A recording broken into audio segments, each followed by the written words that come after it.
Good afternoon, guys. Welcome back to the channel.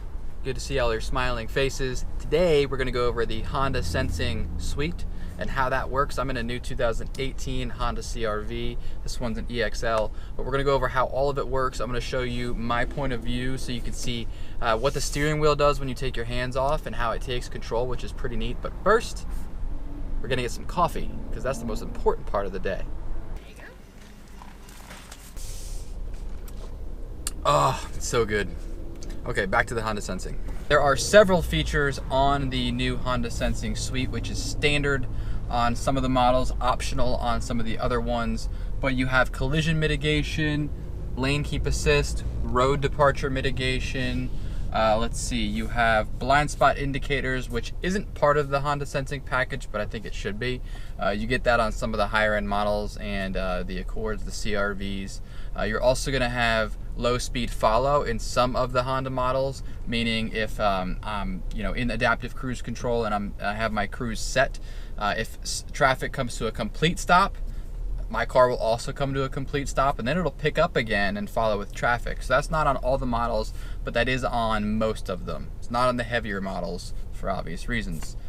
So as we're getting onto the highway here, we're going to test out the lane keep assist, which will pick up the dotted lines on the road as you're going between 45 and 90 miles per hour. And if you hit this little button here on the right, that'll turn it on. Once you hit main to turn the whole system on, you can hit the lane keep assist button, and you'll see the little dotted lines ahead of you there in the dashboard. And as you go along, I'm going just under 70 miles an hour. It's picking up the lines in the road, and then you can see the steering wheel steer itself. It's important to note that if it's heavy rain or snow, or there's half painted lines on the street ahead of you, it may not work 100% of the time. So just be careful if you're driving in that situation. So you also have traffic sign recognition, and what that does is the camera that we use for Honda Sensing, that will actually pick up the speed limit signs on the road and pop that in your little screen right in front of you there, which is awesome because then you know exactly how fast you should go if you don't know where you are. You have cross traffic monitoring in the back of the vehicles with the backup cameras. Some of the higher end models will have that as well. So it won't have the backup sensors, but it'll be able to sense if somebody's coming from the left or the right, and they're going to T-bone you as you're backing out of a parking space. Again, not really part of the Honda Sensing Suite, but it's one of those cool technology and safety features that Honda's putting in a lot of their vehicles.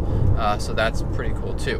With the cruise control, you can keep lane keep assist on or off as its own function, but once you hit main and hit set, you're going to see your digital speed that you've set there. I've set this to 70 miles an hour, and then you have your distances, 1, 2, 3, or 4 spaces behind the car ahead of you that it's going to stay if that car gets over. So right now there's no picture of a car right there, but if a car were to get over and cut in front of me or just pop up and slow down, it'll actually keep that pace behind that car, for example 3 car lengths or 4 car lengths behind it.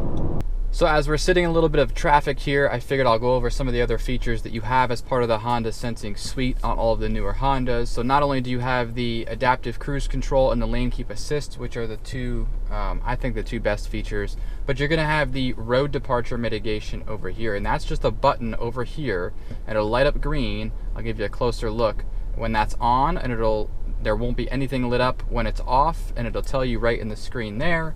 And that is just an on-off button right over here. As you're going over the solid line on either side, it'll pick that up and it'll vibrate the steering wheel, and it'll tell you right there that you're going off the road in efforts to wake you up if you're falling asleep, or if you're not paying attention, get you to pay attention. The other thing that they have down here, which is a button that looks like 2 cars colliding, is going to be where you could turn your collision mitigation on and off. That one is going to always default to on every time you turn the car on, and that's just for safety reasons. You know, if this car in front of me stops short, I'm not paying attention, the car is going to stop itself on its own based on the object in front of me getting too close and me not applying any pressure to the brake pedal. So the only way to turn that off is to hold that button down, and it'll beep and let you know pretty clearly in your dash right here. It'll light up in orange and say collision mitigation turned off. So if it were me, I'd always have that one turned on just in case. We're going about 45 to 47 miles an hour in slow traffic here. So what I want to do is, I have my lane keep assist turned on, but I want to show you the adaptive cruise control. So I'm going to go ahead and set my speed to 42, and there's a van in front of me, and there's a picture of that car right there in the dashboard right here in my little screen, and the car is actually keeping a slow pace of about 42 miles per hour, and it's keeping pace behind that vehicle. I have it set at about 3 car lengths, so it's a pretty moderate pace. If I change this and bring it closer, it's gonna let me get a lot closer to that vehicle before it slows down or puts the brakes on. My lane keep assist is on. I'm gonna set my speed, set it to 57, and I'm 2 car lengths back. This is a massive truck here with all of this wood on it. All right, letting go of the steering wheel. It's following the road. It's keeping pace with that truck with a massive oversized load. I'm gonna put my hands back on there for safety, but the best part is I'm not pressing the gas at all. It's set to 57 miles an hour. You can see the car icon down there. And if that truck slows down or speeds up, it's either gonna limit me to my speed, which is 57 miles per hour, or if he slows down, it's gonna cut back to however slow he goes. So one of the best benefits about that is, you know, if you're in traffic or you're commuting a long ways on the roads, this is really good for highway traveling. But this instance, I mean, I don't want to be any closer to this guy than I really am, and my car is helping me do that. You can adjust the sensitivity to some of these features with the Honda Sensing Suite. So if I hit settings here, and then if I hit vehicle, and then driver assist system setup, where you can adjust all of your forward collision warning distance, your adaptive cruise control, forward vehicle detection, whether it beeps or not, blind spot information, lane keeping assist information, road departure mitigation settings, and driver attention monitor. Forward collision warning distance, this is a popular one. If you click into here, you can set it to long, normal, and short. So if you are driving a newer Honda and you realize, why is this thing always telling me to brake, or why is it always thinking I'm going to crash into somebody and I'm not nearly going to, then you probably have it set to long and you want to maybe put it on normal.